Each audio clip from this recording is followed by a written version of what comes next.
ഒരിക്കൽ രാജസ്ഥാനിലെ ജയ്പൂരിലൊരു കവിസമ്മേളനം ഇപ്പോൾ എൻ്റെ അടുത്തിരിക്കുന്നൊരു വനിതയാണ്. അവരോട് ഞാൻ മലയാളത്തിൽ നിന്ന് വരികയാണ്. അവർക്ക് കേട്ടിട്ടേ ഇല്ല, മലയാളം എന്നൊരു ഭാഷയെ കേട്ടിട്ടില്ല. അപ്പോൾ ഞാൻ അവരോട് പറഞ്ഞു, ആദ്യത്തെ ജ്ഞാനപീഠ പുരസ്കാരം കിട്ടിയത് ഞങ്ങൾക്കാണ്, മലയാളത്തിലെ മലയാളിയായിട്ടുള്ള ഒരു കവിക്കാണ്, ജി ശങ്കരക്കുറുപ്പ്. ഒരു പിടിയില്ല. അവർക്ക് ആകെ കൂടി കേട്ടിട്ടുള്ള ഒരേ ഒരു കാര്യം എന്ന് പറയുന്നത് യേശുദാസ് എന്ന് കേട്ടിട്ടുണ്ട്. അതാണ് ഒരു ഉത്തരേന്ത്യൻ വിജ്ഞാനം എന്ന് പറയുന്നത്.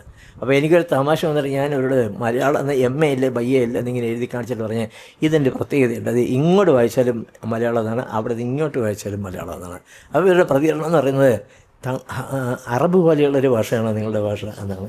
ഇത്രയൊക്കെയുള്ള കാര്യങ്ങൾ നമ്മൾ എത്രയോ ഉയർന്ന നിലവാരമുള്ള മനുഷ്യരാണ്. അതുകൊണ്ട് മലയാളം എന്നുള്ളത് പ്രധാനപ്പെട്ട ഒരു ഭാഷയാണ്.